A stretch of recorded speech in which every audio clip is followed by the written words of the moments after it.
No, this is unbelievable. This is unbelievable. Can we get some last looks over here? Where's Caroline? And where the hell are my signs? There's just blank pieces of paper. Crappy today. See that? Garbage. Did kill them to get some Greek yogurt? And some harmless coconut water? Is it that hard? Okay, no. Where's wardrobe? I hate this jacket. It smells like cranberita. Oh, hello. Welcome to HQ Movie Night. You know, when I started directing almost 18 years ago, I set out to tell stories. Stories like those birds that make nests out of their own saliva that are then retrieved and boiled down into soup. But tonight, I've got a different story. I've got a quiz for you, baby. Yes, I am your writer, director, producer, actor, assistant to the color correction supervisor, Movie Night Shyamalan, Robert Zemeckis, Paul Thomas Anderson, Alfred Hitchcock, Martin High Scorsese, Judd Apatow, Francis Ford Coppo's colossal-sized Picassos, Scott Rogowsky. Live in Technicolor from Weirdowood, with all 600,000 plus of you, including Angela Candow, David, Adrienne, and happy birthdays to Brad Kimberly, Joe Bro, Lee He turning 22, Ashley Lewis, happy anniversary to Tracy and Tim on Long Island as well. Is this your first time phoning home with HQ? Elliot. Well, here's the call sheet. I'm going to ask you 12 angry questions. If you give me 12 correct answers, I'll give you $5,000.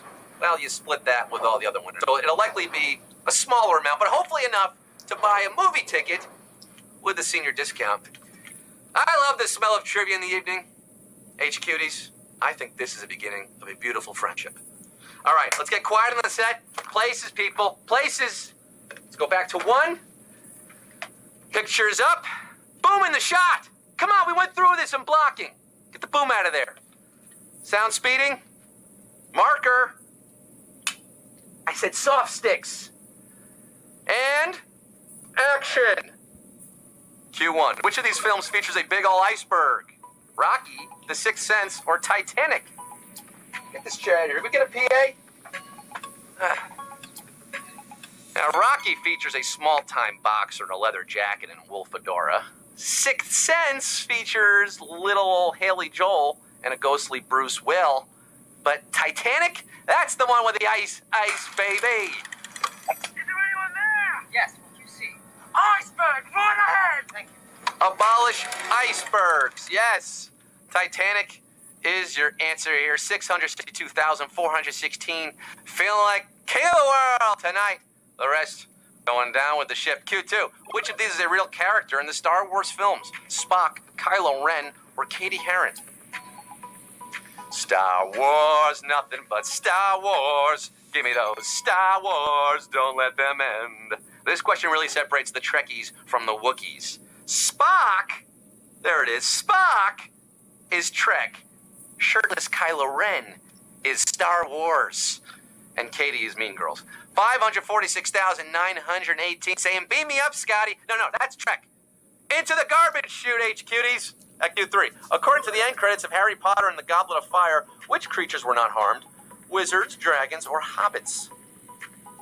Now, these bad boys were a big part of the Tri-Wizard tournament, remember that? And the filmmakers wanted to stress that no Hungarian horntails were harmed in the making of the movie. Hungarian horntails being dragons. Harry Potter and the dragons, 366,172 of you snatched the golden egg. The rest of you put in the dumb in Dumbledore. Oh no, I'm just kidding. I love you. But I couldn't resist that one. It was a hard question. Q4. Which of these Disney films featured a future Batman? Muppet Treasure Island, The Mighty Ducks, or Newsies?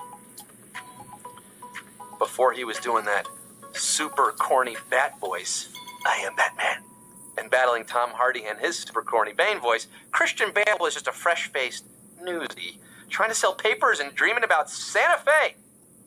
Newsies is your answer at Q4 and 161,456. You knew that one. The rest of you, what F are you walking through here?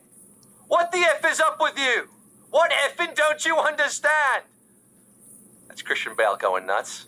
Remember that? That was fun. Q5. At the end of Brokeback Mountain, what does Heath Ledger's character say when looking at his lover's shirt? Jack, I swear, I wish I could quit you, or Brokeback got us good. In the last lines of this 2005 neo-western, neo-rom-dram, Heath is thinking about Jake, who plays Jack, and starts choking up. Roll tape.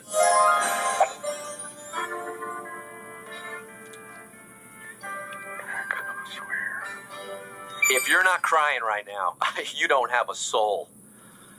Jack, I swear. Oh, and Jack. Oh, Jack, I swear we have a savage question. Yes, we do. Boom in the shot. 29,917 getting this one right. But 150,000 gone. You're going to leave this broke down palace. We're down to just 29,000. A shade under 30K after starting with over 600,000. At the halfway point, Q6, which of these films has the same director as The Nightmare Before Christmas? Monkeybone, Edward Scissorhands, or Bram Stoker's Dracula? It's not the big nightmare, it's just a nightmare. Even though Nightmare Before Christmas has Tim Burton's paw prints all over it. Oh, I'm sensing another savage question. It was merely produced and conceived by Burton. It was actually directed by Henry Selick, the same man who did Coraline, James and the Giant Peach, and the 2001 Brendan Fraser flop, Monkeybone. Nightmare Before Christmas. No monkeying around here. Who's getting boned on this question? Oh, boy, Alberto. Oh, the HQ humanity. We just lost another 50,000 of you, and then back-to-back Jack. Savagery striking again at Q6. Just 3,630 cineasts remain. Pumpkin kings and pumpkin queens. You're getting Q7. And waiting to exhale, what does Angela Bassett do to her husband's car? Spray paint it, crash it, or set it on fire? Angela Bassett. That's more like it.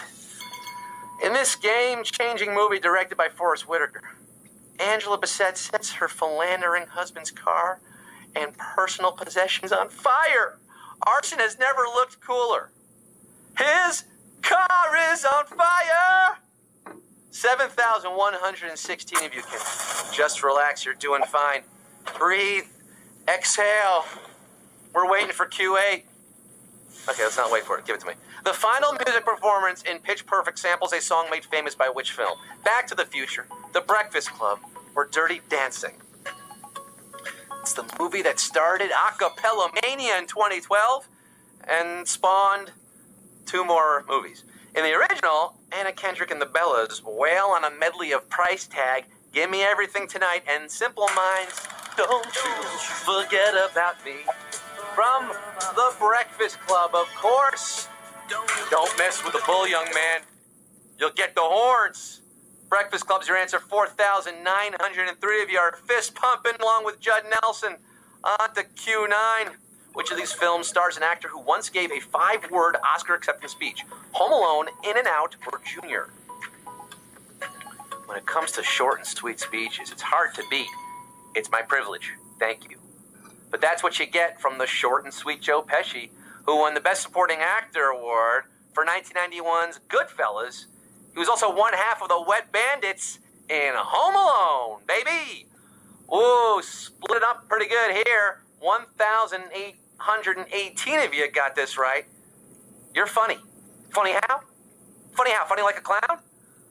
We left the water running and we're hitting Q10.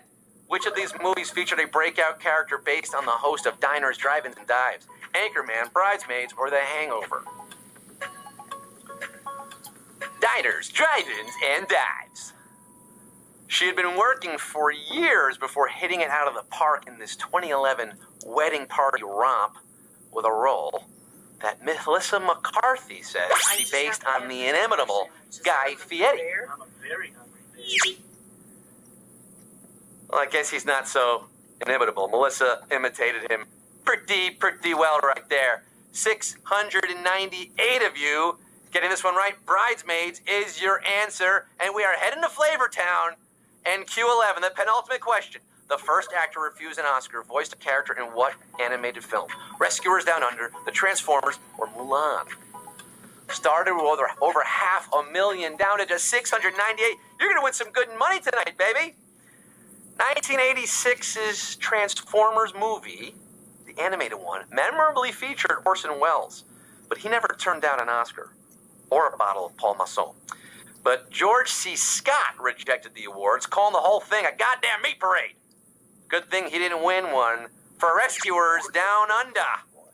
Yeah. Yeah, he plays the evil old poacher there. Remember that?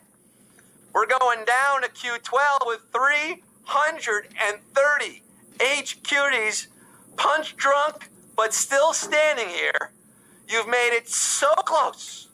You came all the way to the end. The final credits are upon us. You can see it. It almost says Fiend. But you got to answer one more question. Q12. It all boils down to this. $5,000 is the prize tonight. It's better than an Oscar. Better than a Golden Globe. It's cash. You're going to win some good ones. Bills. Dollars. Q12. In Deep Blue Sea, what is the last thing Samuel L. Jackson says before the shark gets him? Seal off this pool if we stick together or when we get out of here. Oh, Samuel delivers a Shakespearean monologue in this pivotal scene from this pivotal 90s flick. Do you remember it? Now you've seen how bad things can get and how quick they can get that way. Well, they can get a whole lot worse. So we're not going to fight anymore. We're going to pull together, and we're going to find a way to get out of here.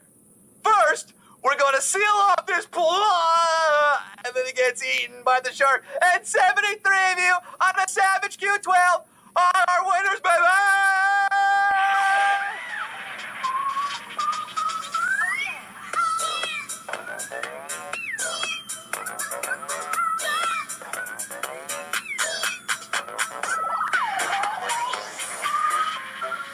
Oh, hats off to you, good sirs and madams. You have conquered HQ Trivia on movie night. And guess what that means? Because there are only 73 of you, you're making some serious moolah rouge tonight. $68.49 or $50.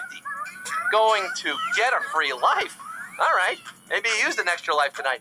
Kimmy Tabs, Thotties, Scotty's Thotties, Jen 32, Quiz Nealant, Bacon Froggy, Bad Danger, Matthews 85. Yeah, Matthews 85, I can tell that you are certainly a movie buff. Definitely you got that cinema face. I love it. I love all of you. That's a wrap, folks. That's a wrap. Break it down. Strike the set, but come back tomorrow. Our set is falling apart. Tomorrow, 9 p.m., that's right. Also, 3 p.m., it's Friday tomorrow. We're doing our afternoon game at 3 and our night game at 9. That's double header, day-night double header for you. And, of course, every night at 9 p.m. we're live, especially this Sunday. You don't want to miss this one, $25,000. Imagine if 73 people split $25,000. That would be like more than $68. I don't do math. I've been Scott Rogowsky. You've been a wonderful audience. I hope you enjoyed tonight's screening. Signing off for tonight saying, the ball is groin. It works on so many levels. Roll it again.